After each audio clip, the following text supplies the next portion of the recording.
primer lugar, mi especial agradecimiento a Héctor Fragapane, con quien nos une una larga amistad de muchos años. Él ha sido juez concursal también antes de llegar al actual cargo de fiscal adjunto. Así que venimos unidos vocacionalmente desde hace mucho tiempo.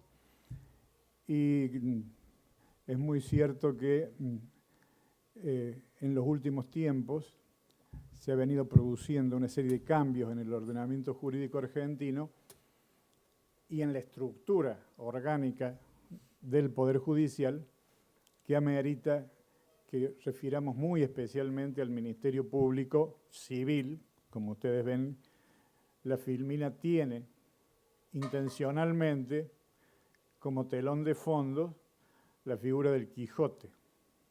En rigor, si le sacáramos el civil, lo mismo, el rol del Ministerio Público es el de un Quijote, porque persigue, en contra de cualquier molino de viento, tiene una utopía, que es realizar la justicia a través de la promoción de la acción pública, cualquiera sea el nombre técnico que según el ámbito del Ministerio Público nos encontremos, ¿no es cierto? Sea requerimiento fiscal si se trata de una acción penal, sea simplemente una acción civil si estamos dentro, por ejemplo, del derecho del consumidor, o una acción colectiva. Con lo cual, ¿no es cierto?, el Quijote vale para al Ministerio Público en general, pero vale doblemente para el Ministerio Público Civil. ¿Por qué? Porque los cambios paradigmáticos implican cosmovisiones diferentes, y una cosmovisión diferente requiere previamente un cambio de mentalidad. Esto obviamente no tiene nada que ver con la propaganda política, ¿no? Pero este cambio de mentalidad nos exige necesariamente comprender que hoy la estructura del ordenamiento jurídico tiene directa relación con la sociedad de consumo en la que vivimos. Y al tener esa directa relación, el Ministerio Público Fiscal, no penal, si ustedes quieren, para hacerlo lo suficientemente omnicomprensivo, va a tener, o debería tener, dentro de su propia organicidad, una relevancia que es cierto lo que dice el doctor Fragapane, no se comprende ni se entiende. Empecemos entonces a desandar este camino. He puesto dos frases disparadoras. Ya que vengo a Mendoza, voy a copiarle, y lo digo para que no se considere plagio, vamos a copiarle a la doctora Aida Kelmelmacher, una querida amiga, ¿no es cierto?, dos frases. Una más tradicional, pero que he querido señalar intencionalmente hoy. A esta altura de mi vida tengo la clara intención de dar mensajes. Ir al juez con toda confianza, con la sola voluntad de convencerlo por la fuerza del razonamiento o la riqueza de los argumentos, es el único camino de un hombre libre en un país que garantiza las libertades. Corte de Casación de Francia. Ello presupone entonces la independencia del Poder Judicial de todo tipo de influencia interna y externa. Los jueces debieran ser soberanos, sean de primera instancia o sean miembros de corte o de superiores tribunales. Esa es la verdadera democratización del Poder Judicial que tenemos que lograr. El convencimiento de que cada uno de ellos es un magistrado, dice el derecho, y lo dice en plenitud, sin quitus de ninguna naturaleza, más allá que después haya otras instancias que puedan corroborar o ratificar o rectificar el criterio plasmado en la primera sentencia. Esto me parece que es fundamental. Pero claro, sin acción no hay jurisdicción. Entonces el Ministerio Público es una parte esencial. Si ustedes quieren, ya sea como órgano extrapoder, como es a nivel nacional, o del Poder Judicial, en definitiva, no es demasiado relevante el aspecto desde el punto de vista conceptual, es fundamental el ejercicio de la acción, ¿sí? Y entonces he puesto la frase de Galeano, de Eduardo Galeano, que también es muy decidora para que lo entendamos desde el Ministerio Público. y vale para cualquiera, también para los fiscales penales. Es más, debieran leerla varias veces. Yo escribo para quienes no pueden leerme. A ver si queda claro. Yo escribo para quienes no pueden leerme, porque el principio de conocimiento del derecho es un principio jurídico que obviamente defiende a la construcción de la sociedad como Estado social de derecho, pero que indudablemente sabemos que en la práctica implica una ignorancia en muchos casos o un desconocimiento suficiente. Entonces, esta frase de Galeano me pareció magnífica. Yo escribo para quienes no pueden leerme, los de abajo, los que esperan desde hace siglos en la cola de la historia. No saben leer o no tienen con quién. Si el Ministerio Público no asume que es el abogado de la sociedad y de los sectores más vulnerables, estamos complicados. Con esas dos frases, entonces, entremos en el ámbito civil. La intervención del Ministerio Público en los procesos civiles, ¿no es cierto?, no se comprende. No cabe duda que no se entiende. Y la clara demostración de que no se entiende fue la mesa de ayer, la mesa de inauguración. Garabano no dijo absolutamente nada. Es más, el doctor Martín Casares, jefe de asesores del gabinete del Ministerio de la Nación, dijo que no estaba en agenda. Qué triste que a esta altura de mi vida, después de haber dedicado 40 años a la judicatura, en distintas funciones, aunque fueran 27 como Ministerio Público, haber escuchado eso. No están en agenda, no existen. Me hubiera gustado tener la oportunidad de que él, en vez de irse de nuevo, como son los hombres importantes, tocan, dan la conferencia y se van. Me hubiera gustado que él se hubiera quedado a dialogar y que hubiéramos podido dialogar con él de por qué no estamos en agenda. Sin embargo, a partir de la reforma del 94, antes ya era relevante. En Córdoba, en la reforma del 87, nace el Ministerio Público como integrante del Poder Judicial, pero con independencia y autarquía. Pero en definitiva, a partir de la reforma del 94 y del artículo 120, esto de minimizar la actuación diciendo que tiene una función de dictamen, de mera opinión, es realmente totalmente absurdo, ¿no es cierto? Porque da lugar al fácil argumento de que su actividad es de muy relativo valor, pues los jueces no necesitan que los aconsejen y tienen razón. Si los nuestros fueran dictámenes, chau, ¿para qué estamos? Fuera. Que quede claro esto, ¿eh? Entonces, he elegido, primero hablo del artículo 120 brevemente de la Constitución Nacional, porque en definitiva es lo que ilumina a través del artículo 5 de la misma Constitución Nacional, es el Estado de Derecho, la nación, la que va a legitimar la estructura orgánica, constitucional y convencional del Poder Judicial y por ende del Ministerio Público. Y dice el artículo 120, el Ministerio Público es un órgano independiente con autonomía funcional y autarquía financiera. Subrayo, autonomía funcional. No dice que orgánicamente tenga que estar separado de, ¿sí?, que en la Nación, porque venían mucho más atrasados con un ministerio fiscal que era dependiente del Ejecutivo, lo hayan convertido en un organismo extrapoder, no le agrega nada al que en muchas de nuestras provincias forma parte del Poder Judicial, porque lo importante es la autonomía funcional, ¿sí?, y la autarquía financiera. Y con esto podría detenerme y hablar mucho tiempo, pero obviamente no es lo relevante en esta oportunidad, ¿no es cierto? Podemos desarrollarlo en otro momento. Y que tiene por función promover la actuación de la justicia en defensa de la legalidad de los intereses generales de la sociedad en coordinación con las demás autoridades de la República. Está integrado por el Procurador General de la Nación, un defensor general y los demás miembros que la ley establezca. Y sus miembros gozan de inmunidades funcionales e intangibilidad en sus remuneraciones. Quiere decir que somos, como dice Néstor Sagüés, una magistratura autónoma. Ni más ni menos. Todos sabemos que en el concepto vulgar de la gente es muy probable que entiendan que el fiscal es como un auxiliar, un colaborador del juez, ¿sí? ¿Por qué? Porque es el que busca las pruebas.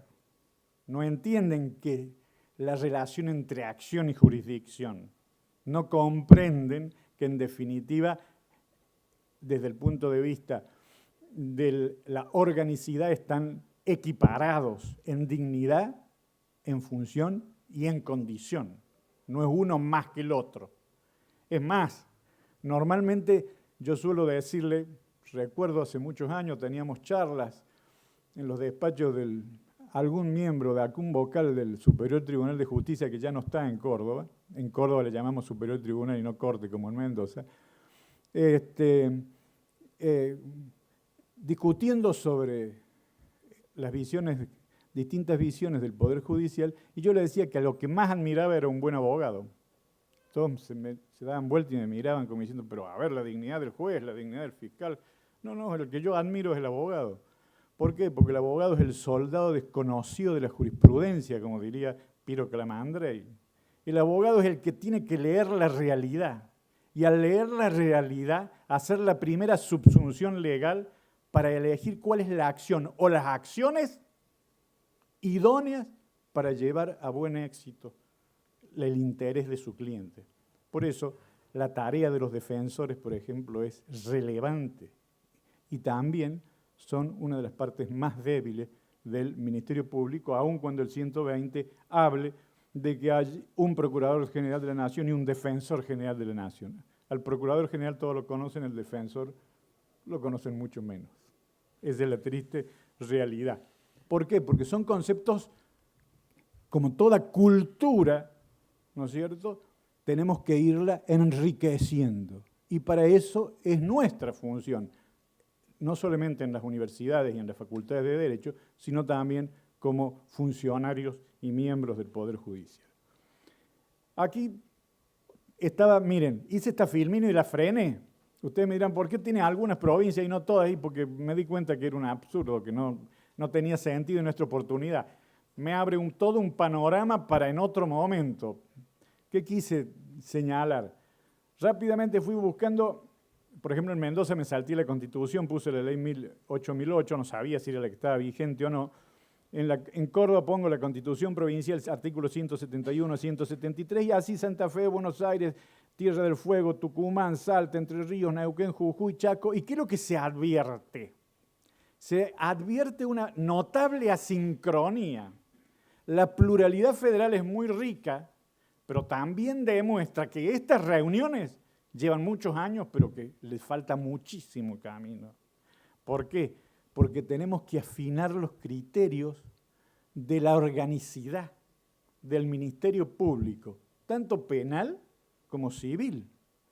Basta leer las regulaciones provinciales para darse cuenta que no solamente funciona el Ministerio Público como un organismo extrapoder, por ejemplo, a nivel nacional es lo más claro, sino también como parte del Poder Judicial. En Mendoza es parte del Poder Judicial, en Tucumán es parte del Poder Judicial, en Córdoba es parte del Poder Judicial. Sin embargo, las orgánicas, las leyes orgánicas que deberían respetar la igualdad entre la jurisdicción y la acción, es decir, entre el Ministerio Público, y cuando hablo del Ministerio Público me refiero tanto al Ministerio Público fiscal, a los fiscales como a los defensores, ¿no es cierto?, que deberían respetar esa igualdad. Por Dios, sin defensa, ¿qué tipo de proceso puede haber?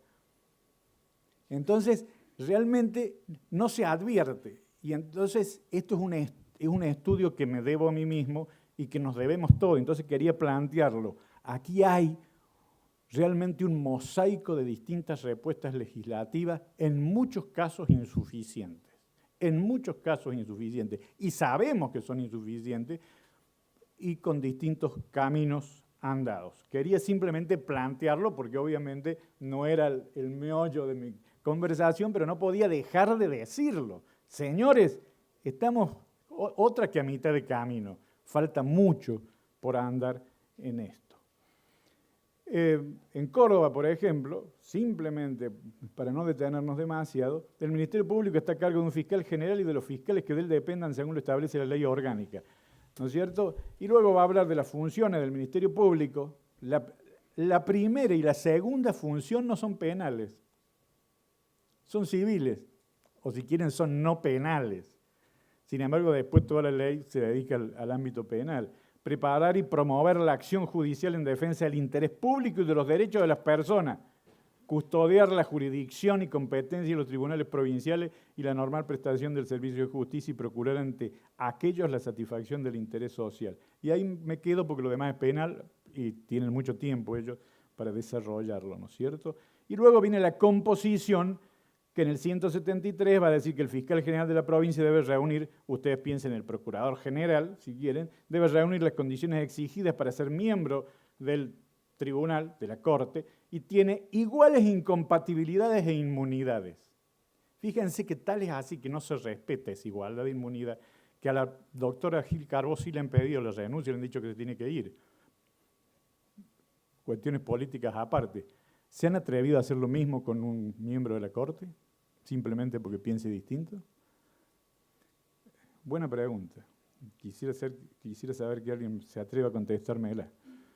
Y entonces el Ministerio Público, ¿no es cierto?, tiene esa función, ¿no es cierto?, porque la independencia orgánica funcional, ¿no es cierto?, está en función del interés público y de los derechos de las personas, para procurar ante los tribunales la satisfacción del interés social y custodiar la normal prestación del servicio. Por eso hay una unidad orgánica, hay un principio de unidad, que es lo que normalmente no se da, y principios de actuación como son el de legalidad, el de imparcialidad. Entonces, solemos repetir las viejas definiciones de algún autor viejo. El Ministerio Público es una parte imparcial. A ver, seamos un poquito más creativos, además de decir eso.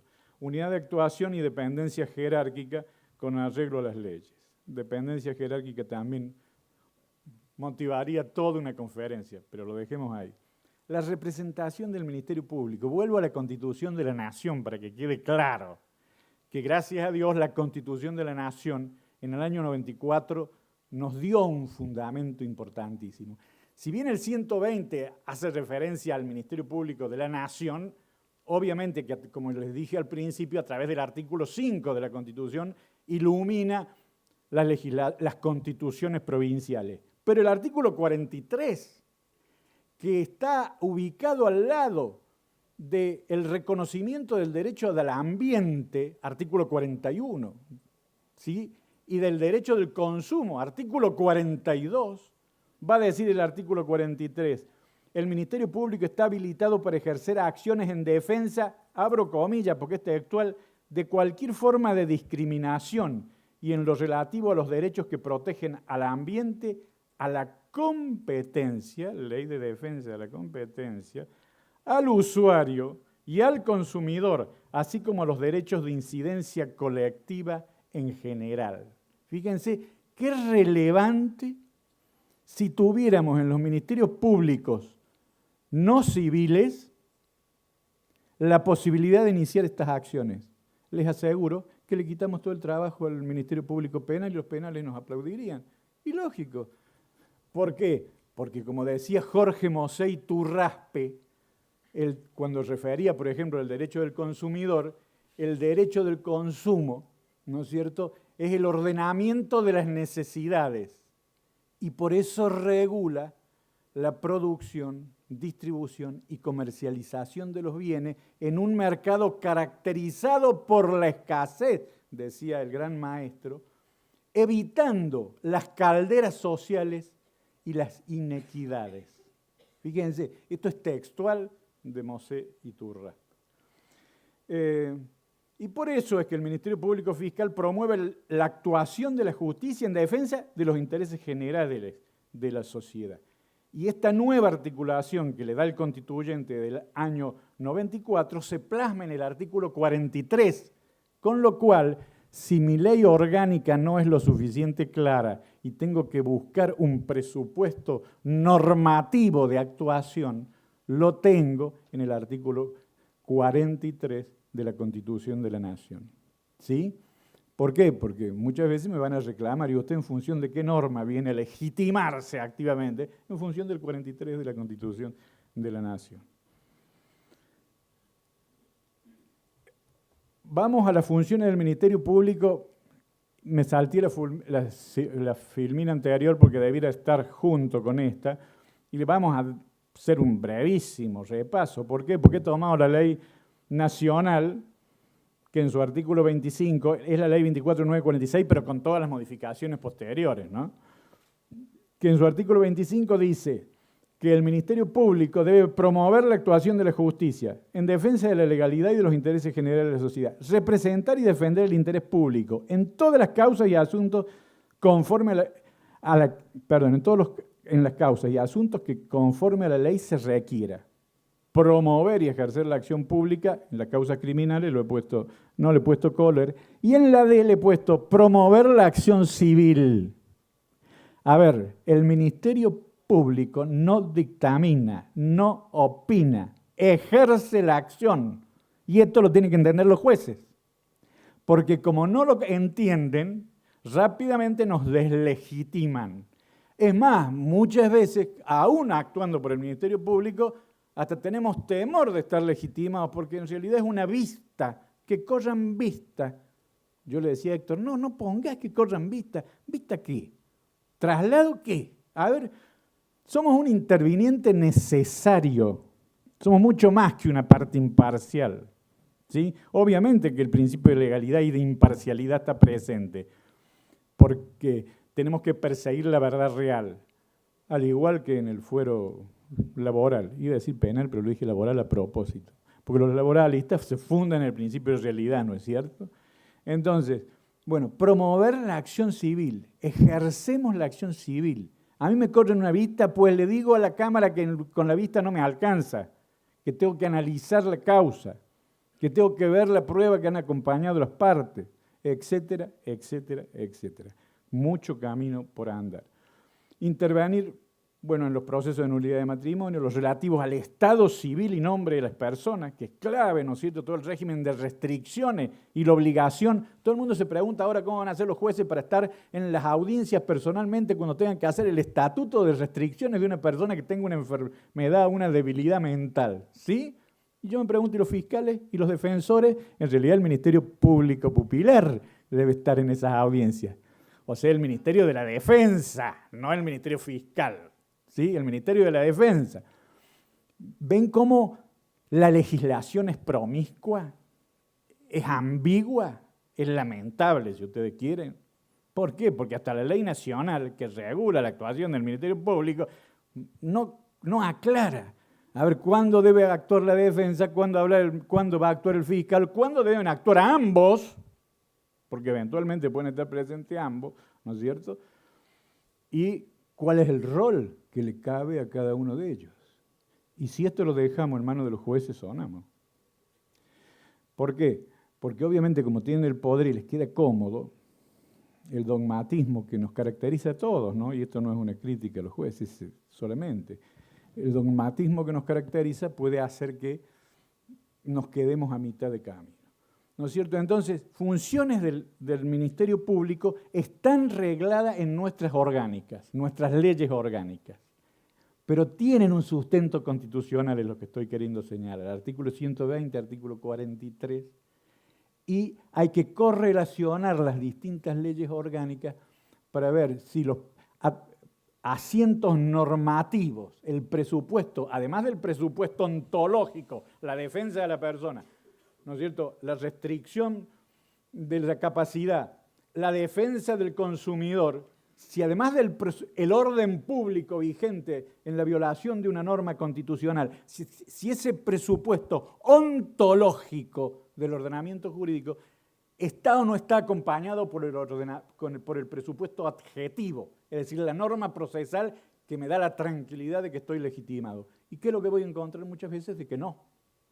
Por el mosaico legislativo que tenemos y las normas muchas veces anacrónicas, que se han venido modificando aluvionalmente, es decir, de tanto en tanto, en forma fragmentaria, pero que le falta una lectura de coherencia integral, ¿no es cierto?, para que sea eficaz el orden jurídico en cada una de las provincias, respetando el federalismo, pero también respetando la función del Ministerio Público, sea órgano de nuestro poder o parte del Poder Judicial. Fíjense, la I, promover o intervenir en cualquier causa o asuntos y requerir todas las medidas conducentes a la protección de la persona y bienes de los menores incapaces e inhabilitados, de conformidad con las leyes respectivas, siempre va a decir, ¿no es cierto? Defender la jurisdicción y competencia de los tribunales, la defensa de los derechos humanos, pero ahí mismo va a decir en los establecimientos carcelarios. Y entonces yo me río. Digo, a ver, ¿qué defensa de los derechos humanos? Así que solamente en los establecimientos carcelarios. Bueno, el que redactó la norma pensaba en derecho penal. Pero los derechos humanos, si quieren, les cito un fallo famoso, muy conocido en derecho del consumidor, que se llamaba Machindiarena, que se trató de una persona que tenía una minusvalía física, andaba en silla de ruedas, quiso entrar a un negocio para que lo atendieran. El negocio obviamente tenía escalones, no tenía forma de entrar a través de ningún tipo de plataforma, ni nada por el estilo, y consecuentemente el hombre, la persona, pide ayuda para poder entrar al negocio. Y parece ser que los empleados y el personal no le lleva mucho el apunte, lo ignora, y la persona llama por teléfono a la familia, que vienen a auxiliarlo. Al final no sé si se concreta o no se concreta la compra, ya no lo recuerda, pero lo cierto es que esa conducta fue vejatoria y es uno de los primeros precedentes que tenemos de daño punitivo en el derecho del consumidor, porque es absolutamente antisocial e inadmisible que hoy en el estado de nuestra sociedad, en algún negocio, no puede entrar una persona por una minusvalía de ese tipo, es decir, porque no pueda trasladarse y no la hayan ayudado, no hayan colaborado dignificando a la persona. Dirá Ricardo Lorenzetti, el nuevo Código Civil y Comercial es antropocéntrico y la dignidad de la persona es el centro de toda interpretación jurídica. Bueno, ya en aquel precedente estaba esto incoado en forma absolutamente clara. Y esto es lo que tenemos que tener en claro como Ministerio Público Civil, ¿no es cierto? Bueno, vayamos porque faltan siglos. Quiere decir entonces que la correcta ubicación del fiscal civil, y me he ido a tres grandes, como para que no me los discutan, y están las citas abajo, ¿sí? Para que quien venga a discutir, que vaya a discuta con ellos si puede.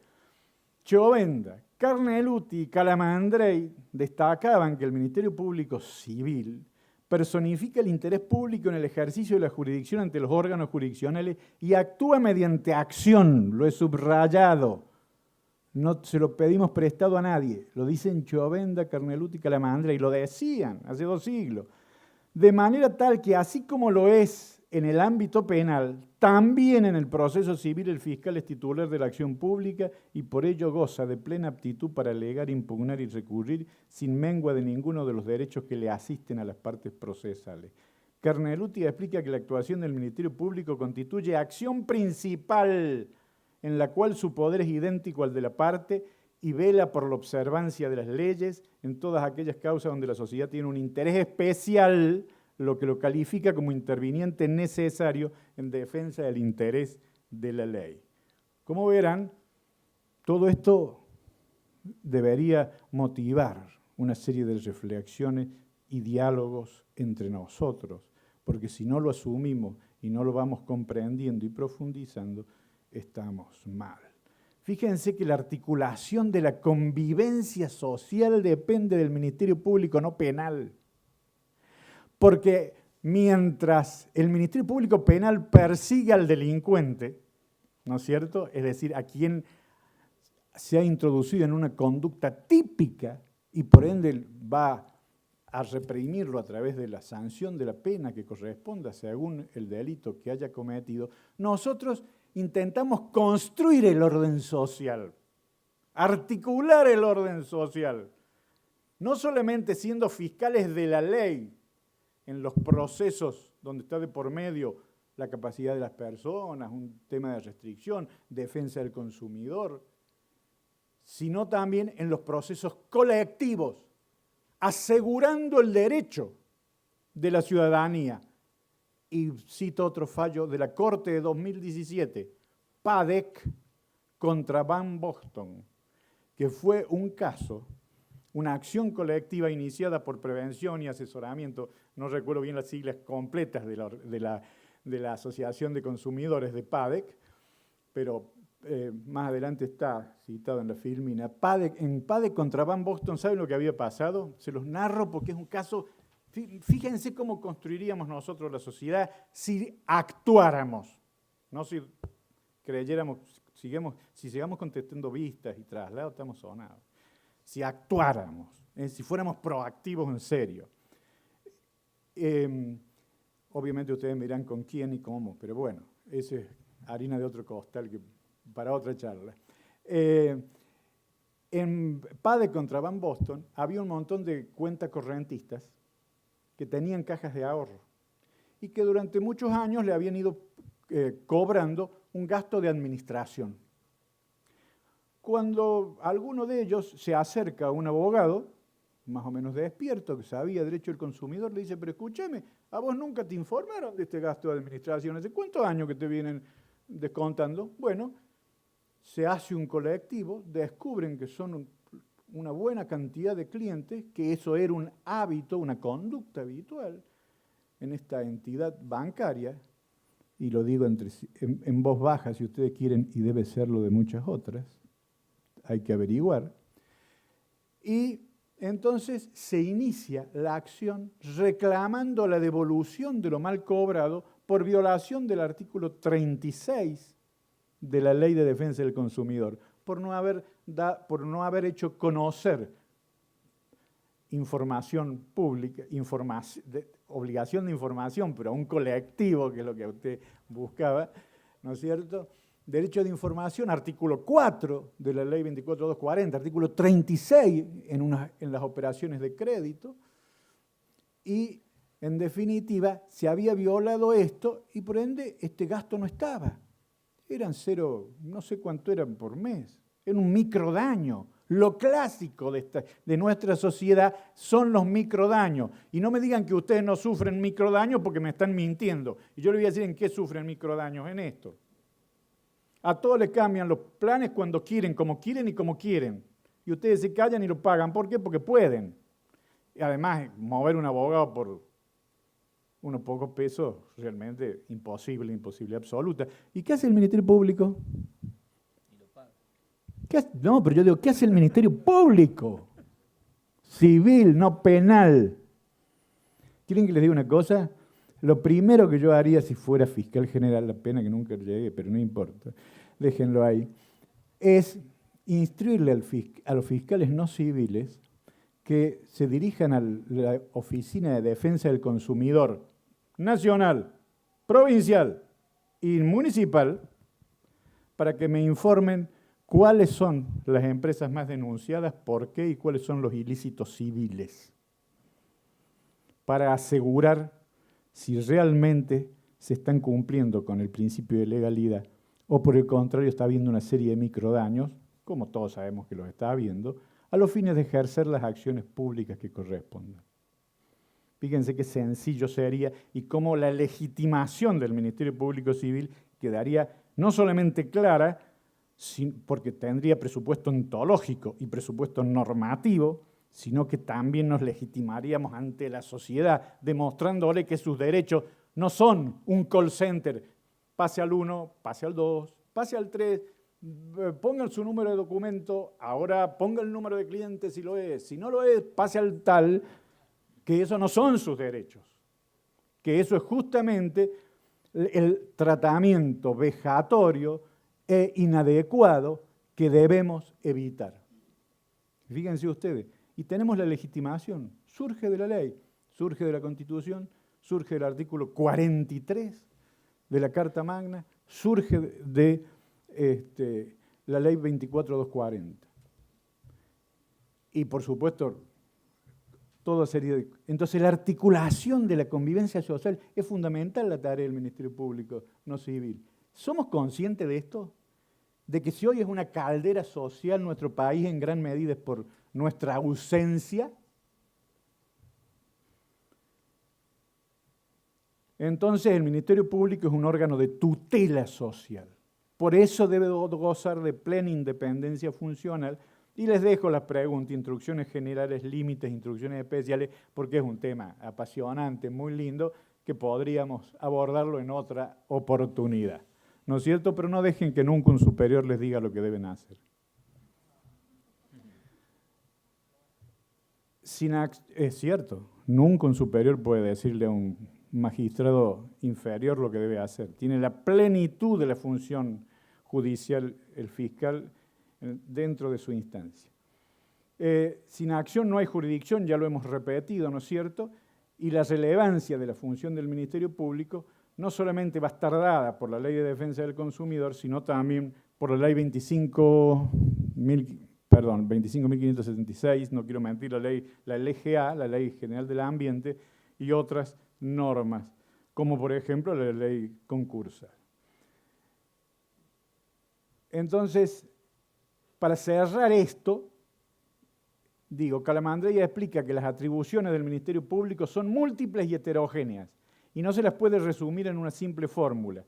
Pero, pese al principio dispositivo, dice él, que prima en materia civil, hoy yo les podría decir, corrección, mi querido amigo, el principio dispositivo es solo para los contratos paritarios o para las relaciones paritarias. En las demás, el principio es oficioso.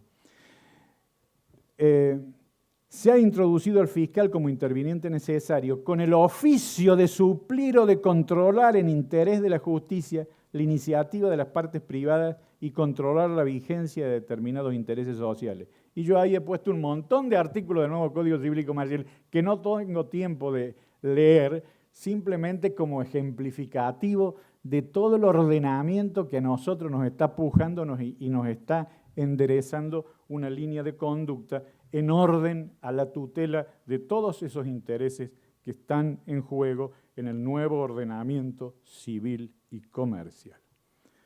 Entonces tenemos, como dice Raimundín, la representación de la sociedad en interés de la moral y de la ley, y para plantear todas las peticiones y pretensiones que sean necesarias. Esta es entonces la correcta télesis del sistema. Y leo el último párrafo, ¿no es cierto?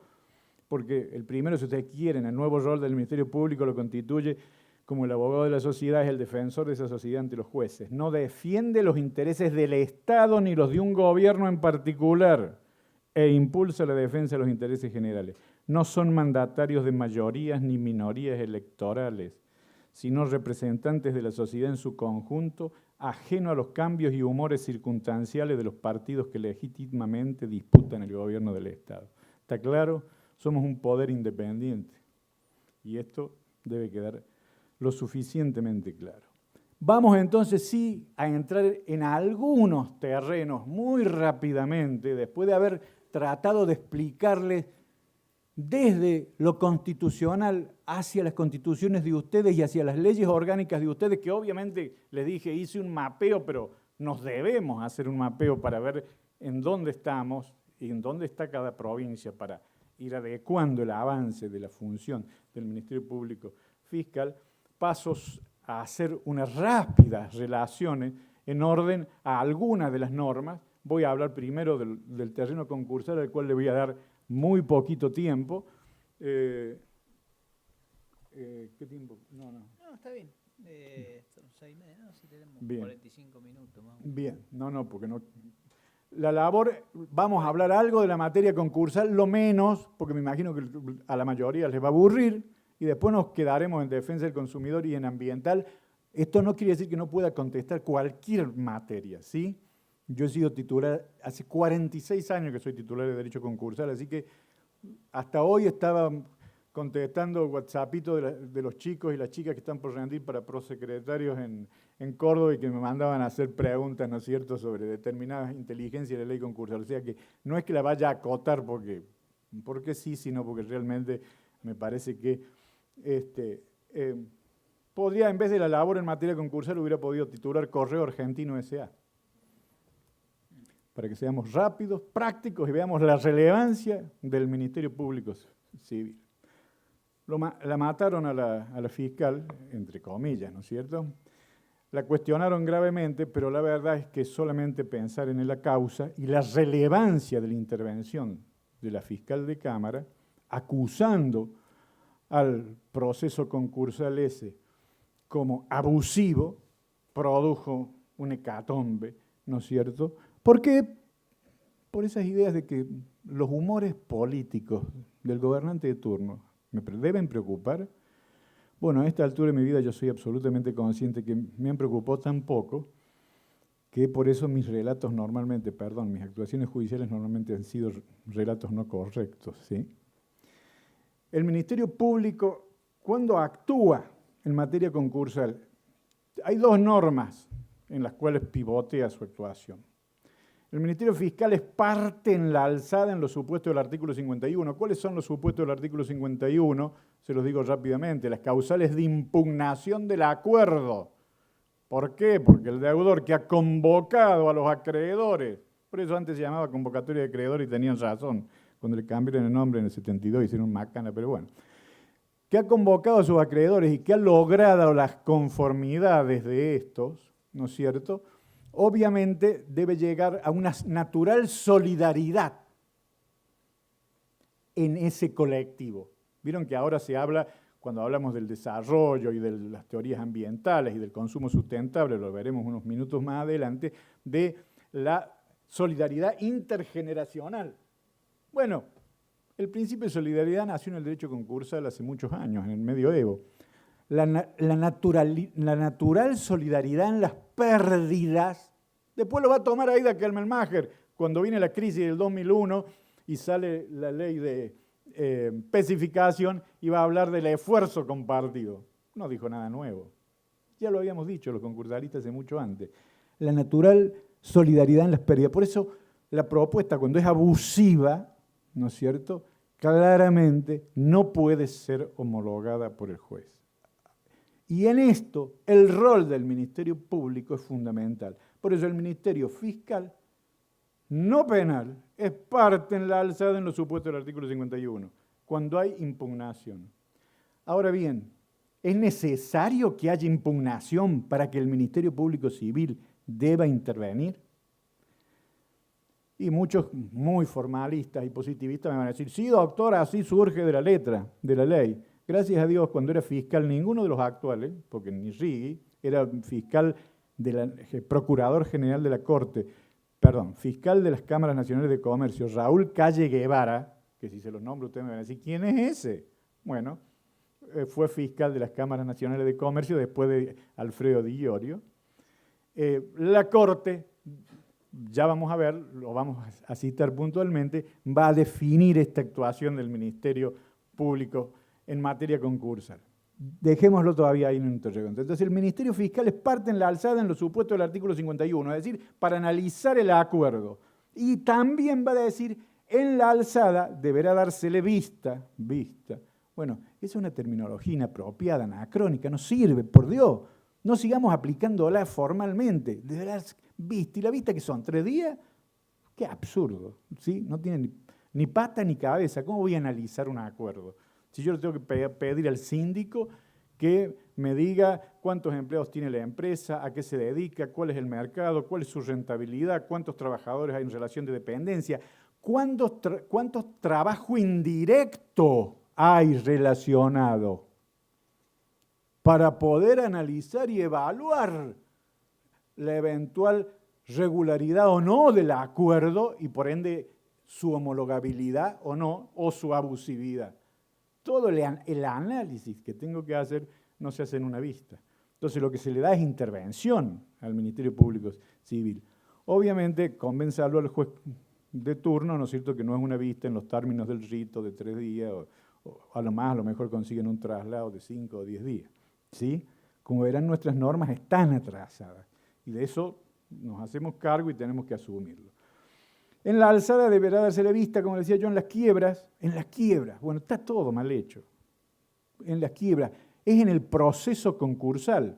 Fíjense ustedes que hace muy poquito, hará menos de una semana, no se homologó un APE, es decir, un acuerdo preventivo extrajudicial, que no tiene síndico, porque se opuso la doctora Gabriela Boquín, es decir, la fiscal ante las Cámaras Nacionales de Comercio. Fallo de la Sala B, no me puedo acordar la carátula porque lo vi cuando venía para acá en el Facebook y bueno, no pude bajarlo, pero para que tengan en cuenta que cuidado que este enunciado normativo es anacrónico, acotado y no se corresponde con el verdadero rol que tiene el Ministerio Público, ¿sí? El Ministerio Público interviene en la parte del concurso preventivo en la homologación, artículo 51, y debe analizar ese acuerdo en orden al principio de la natural solidaridad o del esfuerzo compartido, o como le quieran llamar, ¿sí? Salvatore Sata, el gran autor italiano, hablaba de natural solidaridad en las pérdidas. Y en la alzada deberá tener intervención en los concursos y en la quiebra cuando se hubiera concedido recurso en que sea parte el síndico, ¿no es cierto? Y luego viene la redacción del artículo 51 que ya hemos contado, ¿no es cierto?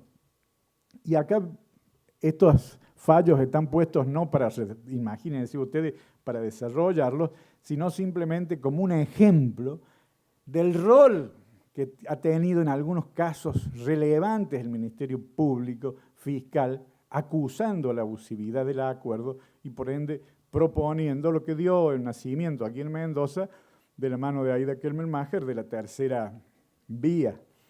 Es decir, no, si bien no homologar, tampoco declarar la quiebra, no abrir el salvataje, el artículo 48, la intervención de terceros, sino reenviar la causa a primera instancia para que durante un periodo acotado de 60 o 90 días se renegociara la cuestión. Ese fue el presidente López, si la memoria no me engaña, ¿no es cierto?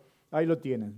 Está como en cuarto lugar, Suprema Corte de Justicia de Mendoza, Argenfruit, S.A. en Pedro López e Hijos, Asifia, concurso preventivo 26 del 6 del 2003, ya lo decía Aida Kelmermacher de Carlucci en ese caso, ¿no es cierto?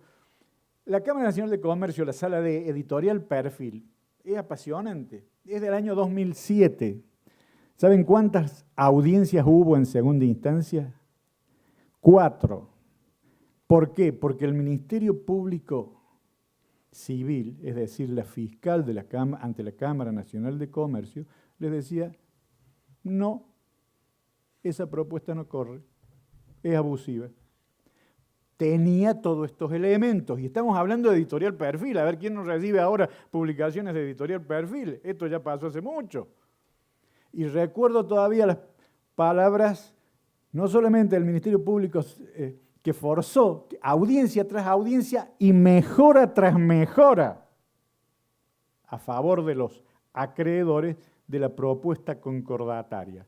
Hasta que al último, el doctor Pablo Heredia, que es quien hace el voto en mayoría, dice no nos podemos seguir dando el lujo de cerrar empresas y establece las pautas mínimas de homologación, siguiendo el fallo de la Corte, que está puesto por allí también, Arcángel Mayo, ya no me acuerdo dónde lo puse, pero por ahí debe... Debajo de Metro, de López. Debajo de López, efectivamente. Arcángel Mayo, incidente de impugnación, la Corte en el 2007 había establecido cuáles eran esas pautas de homologación. Bueno, si como Ministerio Público no penal no sabemos cuáles son las pautas de homologación, ¿cómo podemos intervenir? Por eso yo digo, acá deberíamos, frenemos, abro otra clase distinta, voy a explicar las pautas de homologación para que el Ministerio Público sepa cómo intervenir cuando hay un acuerdo que está a homologación del juez y donde, ¿no es cierto?, debe tener la posibilidad de juzgarlo y de emitir opinión. Es más, de recurrir, ¿no es cierto? Y ahí hay un trabajo de la doctora Boquín. Las facultades homologatorias del juez, el fin del vale todo en la propuesta concordataria. Después se publicó, yo puse ahí enviado por mail porque ella me lo mandó. Y por supuesto, no podía dejar de citar, de cerrar la cita, sino un mendocino ilustre, acá al lado de mi querido Héctor, ¿no es cierto? Guillermo Mozo, el juez concursal ante la homologación del acuerdo preventivo, el derecho 176.969. Bueno, como verán, el rol del Ministerio Público en materia concursal es relevante. Y es relevante porque amplía, ¿no es cierto?, la visión de la judicatura y también como abogado de la sociedad se pone frente al emprendimiento, al establecimiento, a la empresa, a la sociedad o al pobre empleado que esté sobreendeudado de una punta a la otra para emitir opinión sobre la situación. Y acá iba donde yo le decía, y si no tengo una norma, doctor, el criterio de la Corte, la función de contralor de los intereses generales de la sociedad, dice la Corte, que el Ministerio Público tiene facultad requirente, todavía no habla de acción pública la Corte en aquella obra, tiene facultad requirente de velar por el orden público en el proceso concursal y por ende es que la ley establece esta vista en las cuestiones en que es parte del funcionario concursal. Pero ¿qué pasaba?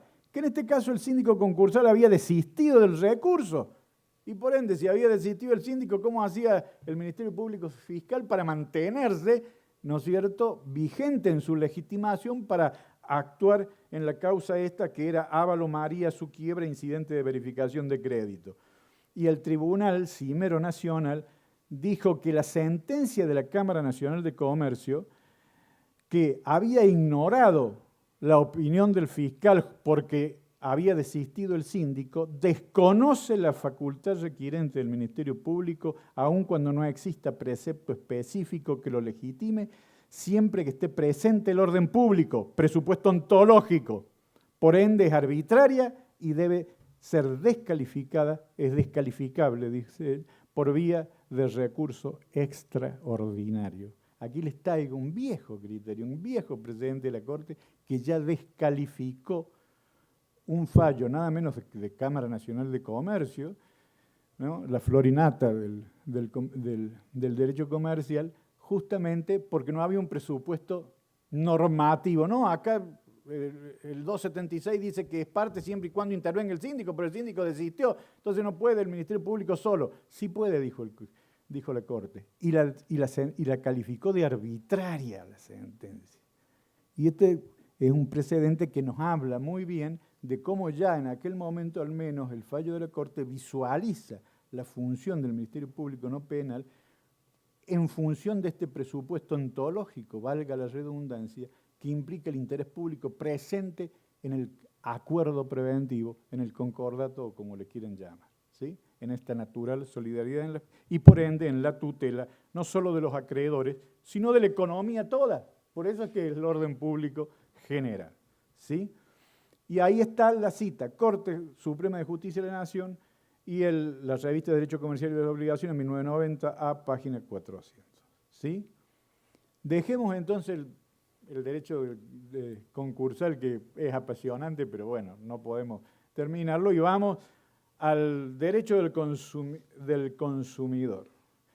Les decía yo que Mosito Urraspe enseña que el derecho del consumidor está enderezado a regular el mercado y cubrir las necesidades de los sectores más débiles, en atención a que la globalización ha modificado el sistema de producción, distribución y comercialización, y que la asimetría evidente entre quienes producen, distribuyen y comercializan, es decir, los proveedores de bienes y servicios, y el resto de la población que requiere dichos bienes, es una realidad estructural de nuestro régimen, ¿no es cierto? Fíjense que los primeros fijan los precios de los productos de conformidad a la cadena de comercialización y consecuentemente la población se convierte en consumidora sin ninguna posibilidad de negociación, por lo que el viejo traje del contrato paritario no resulta aplicable para arreglar este tipo de vínculos.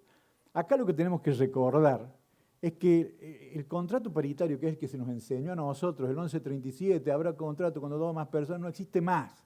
En el nuevo Código Civil y Comercial tenemos una tríada, 3 categorías distintas de contrato. El contrato paritario, preséntenmelo porque no lo conozco, es decir, sí, entre las relaciones entre particulares puede haber, pero tenemos los grandes contratos de comercialización que son con cláusulas predispuestas, 984 y siguiente. El contrato paritario está en el 957, en el 984 están los contratos con cláusulas predispuestas, y el contrato de consumo en el 1093, pero le antecede la relación de consumo en el 1092.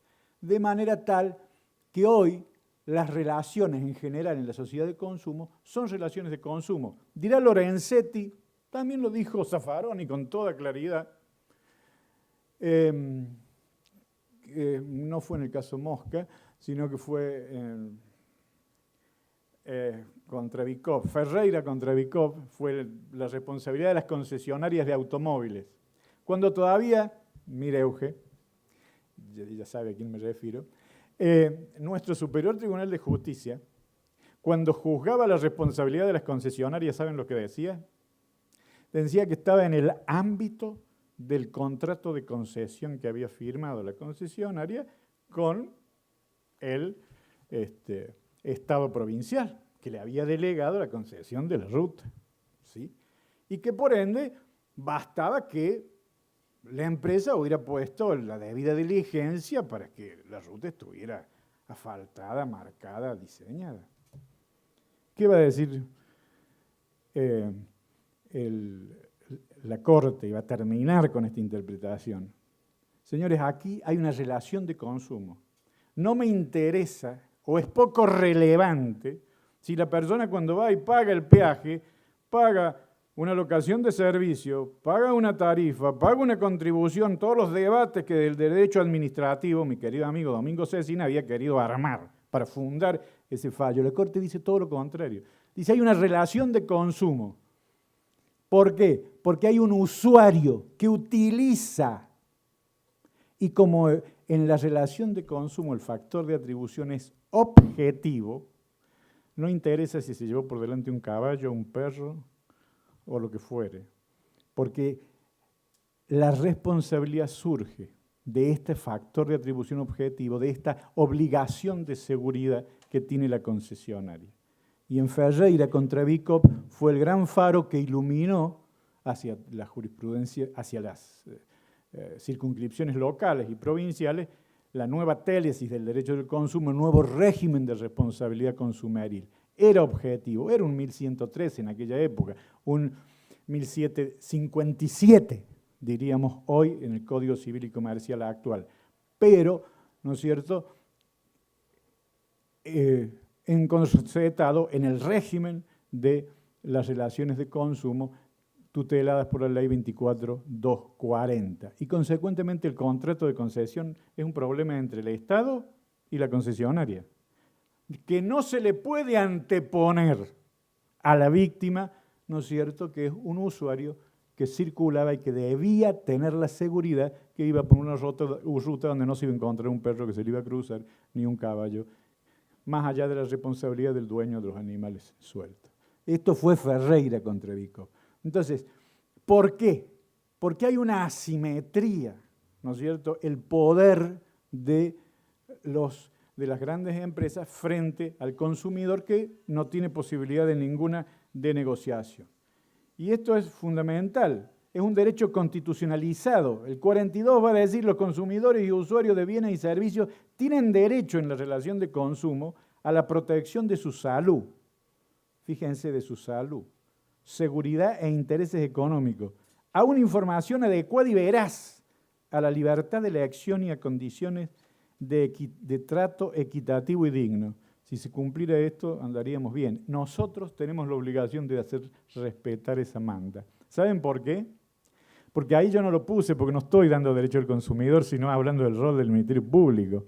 Porque el 42 tiene dos párrafos más fundamentales. Párrafo segundo, las autoridades tienen la obligación de proveer al cumplimiento de esta manda. Quiere decir que el 42 es operativo y las autoridades de los tres poderes tienen que acatarla. ¿Sabrán los procuradores generales y los superiores tribunales o las Cortes Supremas Provinciales que están incumpliendo el artículo 42 de la Carta Magna? ¿Por qué? Porque hay que proveer a la eficaz defensa de esos derechos como autoridades. Y no es solamente el Ejecutivo, no es solamente Fernando Blanco Muño, el director general de defensa del consumidor, que anda viajando siempre por todo el país, visitando las distintas direcciones de defensa del consumidor provinciales y municipales. No es solamente el Ejecutivo el que debe cumplir esto. Nosotros, como Poder Judicial, tenemos una manda constitucionalizada. Las autoridades proveerán. Es una orden del constituyente. ¿Está claro? Y luego el tercer párrafo dice, la legislación deberá proveer las regulaciones necesarias para la eficacia de esa tutela. Me acaba de contar Héctor Fragapane que aquí en Mendoza, en el nuevo CDPC, va a haber un proceso de consumo. Sabemos que el proceso de consumo tiene una matriz disciplinar de materia, perdón, para no repetir, material, sustantiva, es decir, que hay notas del derecho del proceso del consumo, sea individual y sea colectivo, que nacen de la Ley 24240. Pues debiéramos saberlo, porque hay notas que nacen de la Ley 24240. Y en ese fallo que yo les decía de Paddock contra Van Boston, lo dice la Corte. ¿Por qué? Porque no solamente le habían rechazado la acción a los cuentacorrentistas, porque habían consentido y renunciado, por ende, a todo tipo de acción, sino porque decían que llevaba mucho tiempo y por ende había prescripto cualquier reclamo. ¿Y qué es lo que le va a decir la Corte? Los argumentos del ADCUEN, en este caso no voy a decir la sala, de la Cámara Nacional de Comercio, son impertinentes. Miren el término que usa la Corte, son impertinentes, porque el derecho del consumo es un derecho imperativo, está puesto para tutela del más débil, no es disponible por las partes, por ende no puede hablarse ni de consentimiento, ni de renuncia, ni de prescripción, ¿sí? Porque no habían podido ejercerlo. Y le va a decir, los señores jueces no pueden tampoco disponer de argumentos impertinentes, porque estamos frente a un derecho imperativo de orden público. Lean el fallo Paddock contra Van Boston y van a ver realmente cómo desarrolla la estructura la Corte de lo que es el derecho del consumidor. Y fíjense, este derecho constitucionalizado, bueno, ahí está, miren, en la filmina lo tenía relacionado, ahí está. Corte Suprema de Justicia, recurso de hecho deducido por el actor en la causa de prevención, asesoramiento y defensa del consumidor contra Van Boston, sumarísimo. ¿No es cierto? Y la Corte, ¿qué es lo que va a decir con meridiana claridad? La especial protección que el constituyente decidió otorgar a los usuarios y consumidores en razón de ser sujetos particularmente vulnerables y en cuanto al planteo de efecto de autos interesa dentro del sistema económico actual, considerando número 5, lo he puesto yo, y de allí una protección operativa y supralegal, a ver si se lee bien, supralegal, no me pueden anteponer una normativa que diga lo contrario, que no puede ser dejada de lado con argumentos impropios e improcedentes en materia de derecho del consumidor. ¿Sí?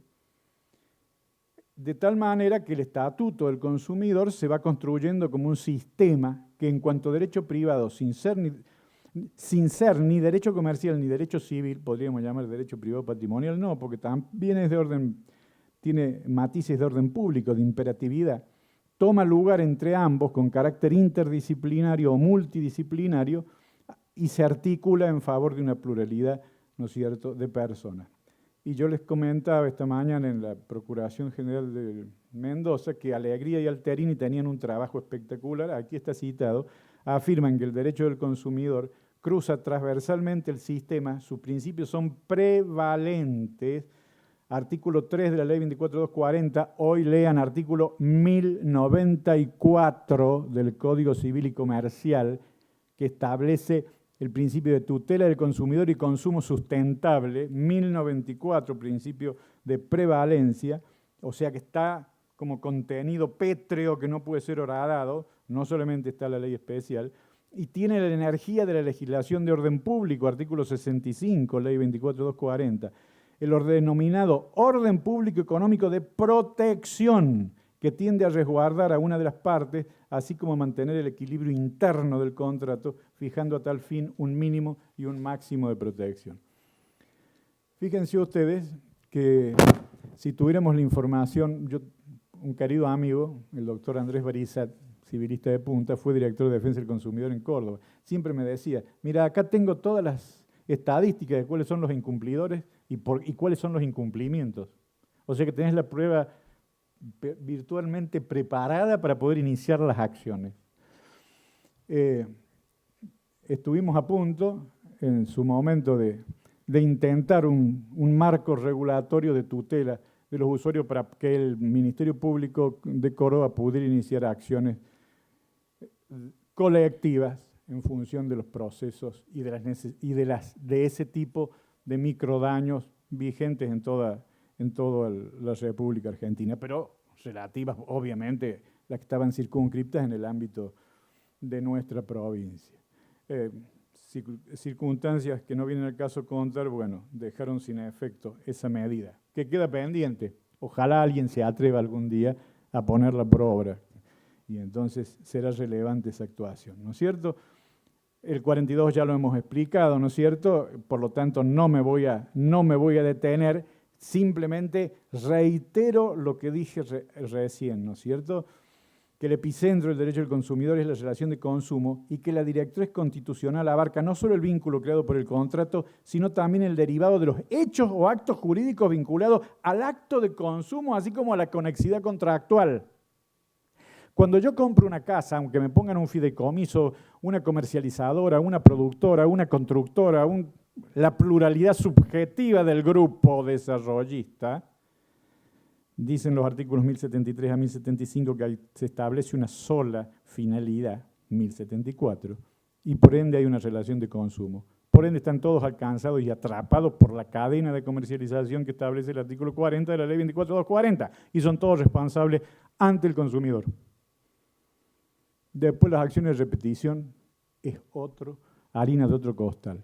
Fíjense qué es relevante si pudiéramos introducirnos en algunas urbes, yo le llamo urbe a las, porque así le dicen en Córdoba, ¿no es cierto?, a los desarrollos inmobiliarios que están sujetos, ¿no es cierto?, a regímenes de contralor y que no escrituran nada más que de tanto en tanto e incumplen un montón de promesas que forman parte del contrato de consumo, artículo 8, 8 bis, artículos 792 y siguientes del Código Civil y Comercial. ¿Por qué? Porque integran artículo 1100 en el contrato de consumo, la propuesta, la oferta. Y al integrar la oferta, integran el contrato. La publicidad integra el contrato. Y por ende es exigible por el consumidor. Esto es relevante.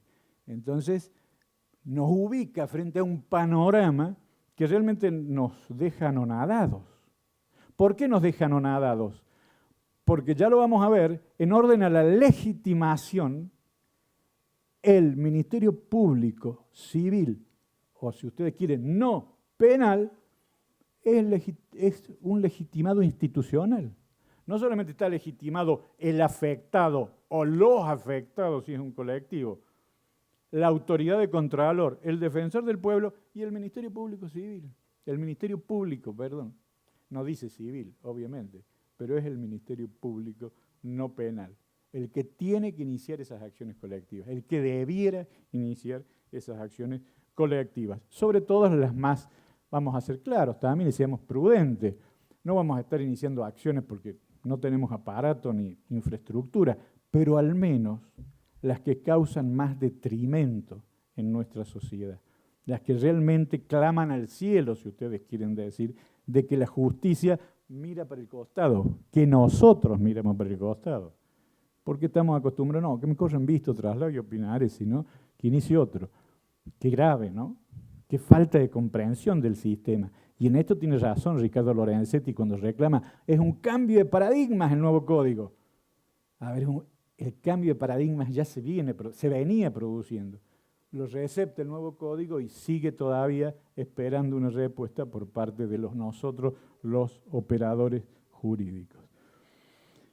Bueno, el régimen de responsabilidad típico, acá están todos correlacionados, ¿no es cierto?, del contrato, la publicidad, el artículo 10 de la LDC, los artículos 11 a 18, las garantías, los servicios del 19 al 24, los servicios públicos domiciliarios, 28, 30. Hay una serie de normas que obviamente no tengo tiempo de abordar, simplemente estoy relacionándoles el bagaje normativo que tenemos que tutelar, que protege la ley y que nosotros, acá tienen también la jurisprudencia, y les cuento un caso para hacerlo un poco menos tediosa a la charla.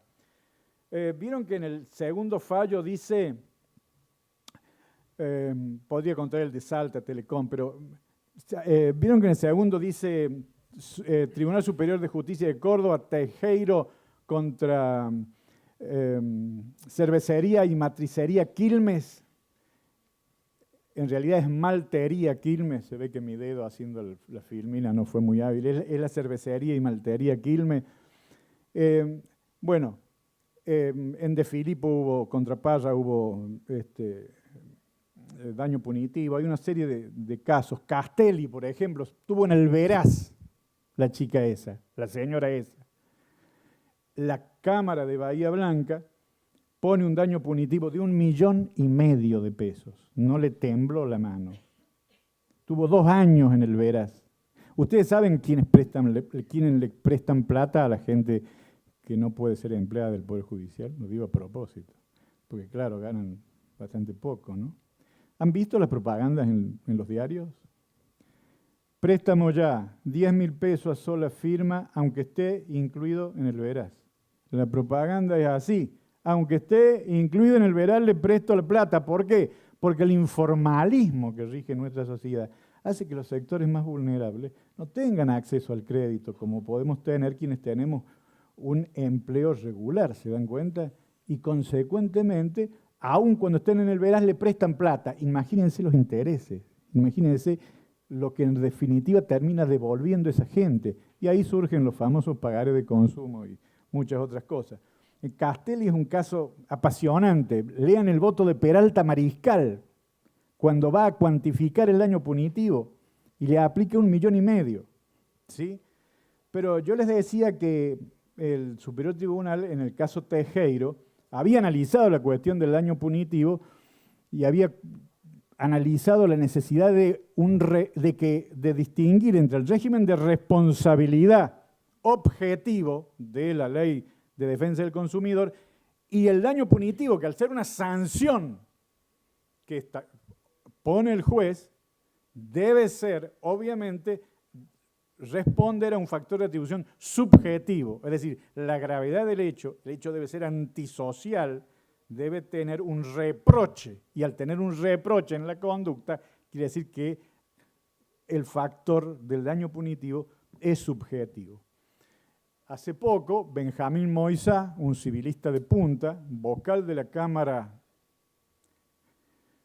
tucumana, de una de las salas de la Cámara Civil y Comercial de Tucumán, en una causa que se llama Esteban contra Cervecería y Maltería Quilmes, dice que el fallo del Superior Tribunal lo respeta mucho, obviamente no va a cometer ningún tipo de falta de estilo, pero que disiente totalmente, que carece de sentido, y dice que estando de por medio la salud, había una sustancia en Teijeiro, el tema fue así, había un gel íntimo dentro de una bebida gaseosa.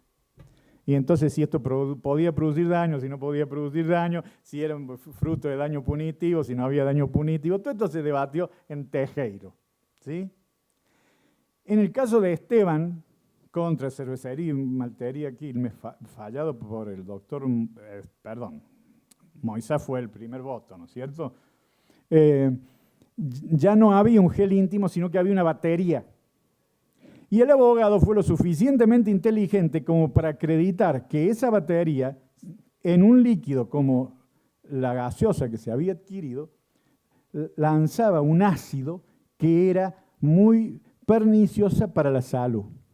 Entonces, él dice, estando de por medio la salud, primer derecho que tiene toda persona, sin salud no hay todo lo demás, viene sobrado, tolerancia cero.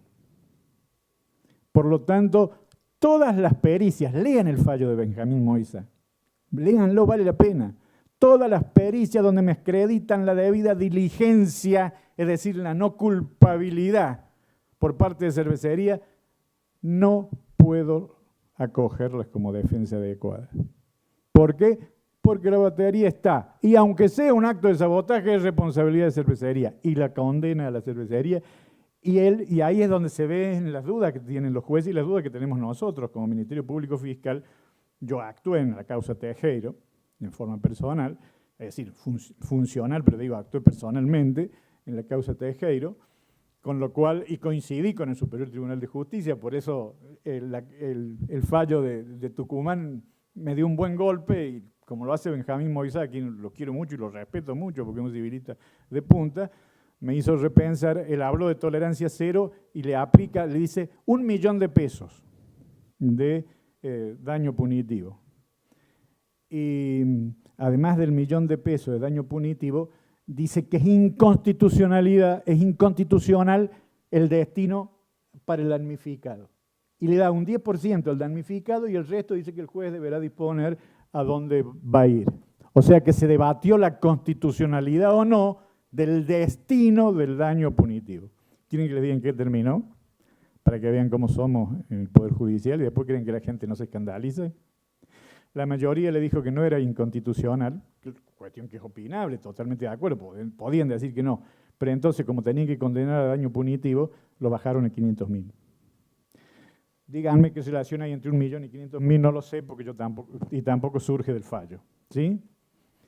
Como se imponía a la mayoría que decía es constitucional que sea para el usuario afectado, el consumidor afectado, de 1 millón lo bajaron a 500.000. Lean ese precedente porque predica y enseña de nuestros criterios y de nuestro rol como Ministerio Público. El doctor Raúl Fernández, que es un procesalista de punta en Córdoba, un hombre que sabe mucho, siempre me decía, en la duda opina. ¿Por qué?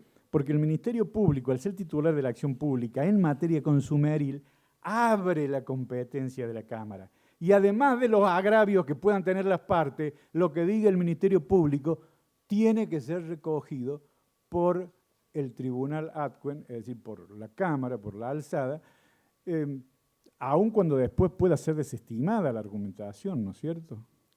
Pero lo real y cierto es que abre la competencia a cuestiones que eventualmente puedan las partes no haber planteado, atento el carácter ¿qué? Imperativo y tutelar del Estatuto del Consumidor. Seguimos porque ya, sí, nos terminamos. Vamos a ambientales entonces, intervención, acciones y ciencia colectiva. Miren, bueno, faltará poco. Ahí está, ese es un mensaje que a mí me gusta darlo. Lo pongo ahí, la pobreza no la hizo Dios, ya que todo el mundo habla de pobreza cero, ¿no? La pobreza no la hizo Dios, la hacemos tú y yo cuando no compartimos lo que tenemos. Madre Teresa, con lo cual no está firmado por Cristina, ¿no? Dice Madre Teresa. Tutela ambiental. Bueno, la materia ambiental es otro apasionante capítulo en el cual normalmente se lo dejamos cuando hay delito a los fiscales penales. A ver, el delito es la excepción.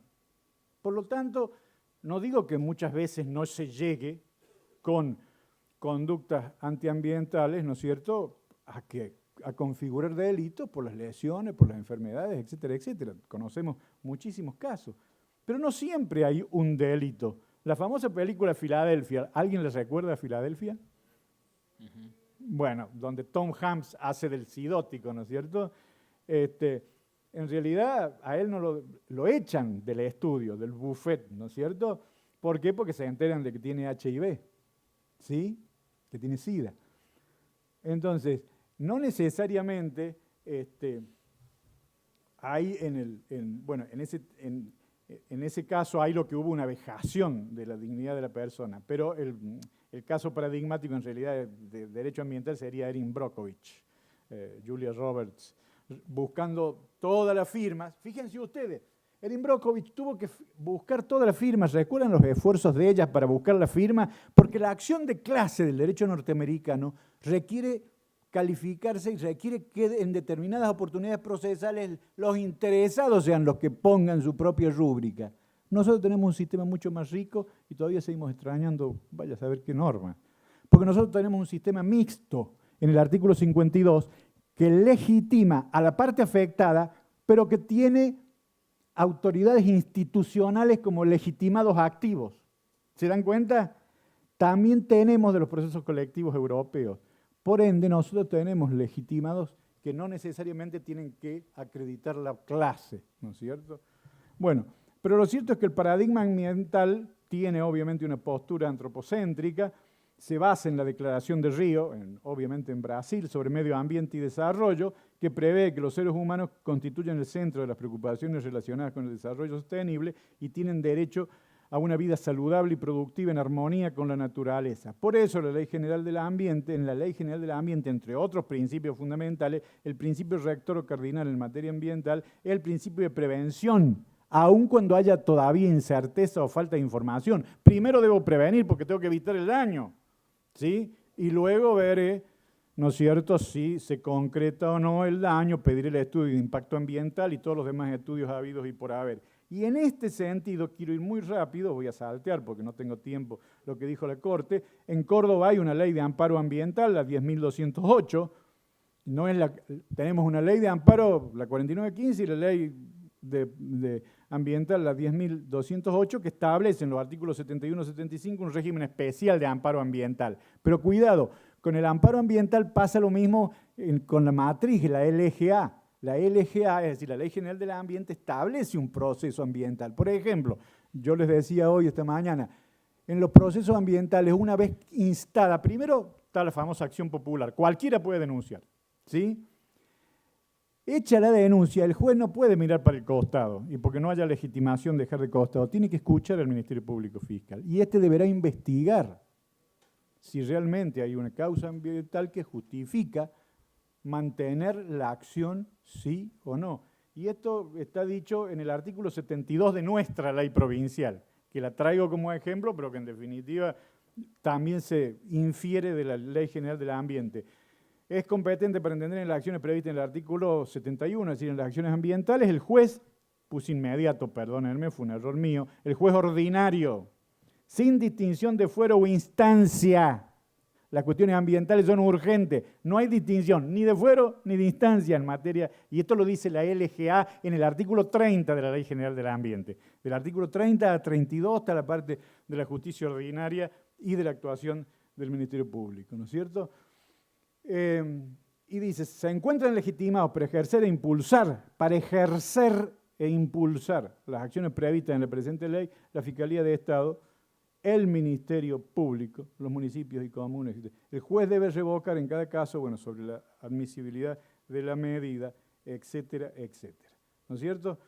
Y entonces, fíjense lo que dice al final. Si el juez deniega la legitimación del accionante, del denunciante, que yo les decía, un particular, pero a su criterio resulta verosímil la existencia de la privación, perturbación o amenaza a los intereses difusos o derechos colectivos invocada en la demanda, debe correr vista al agente fiscal, quien todavía le llaman agente fiscal, quien continúa con el ejercicio de la acción.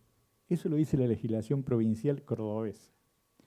Se infiere de la Ley General del Ambiente, también les dije, artículo 30 a 32. Es decir, cuando esté el ambiente de por medio, están los intereses de la sociedad. Por ende, el Ministerio Público tiene una obligación de actuar. ¿Sí? ¿Está claro? Y la competencia es ordinaria, no es un problema penal. Si después, del análisis de las constancias, se demuestra que ha habido algún daño que llega a convertirse en un ilícito penal, habrá que hacer la denuncia al fiscal penal, ¿no es cierto?, para que tome también cartas en el tema e instruya o prepare la investigación pertinente.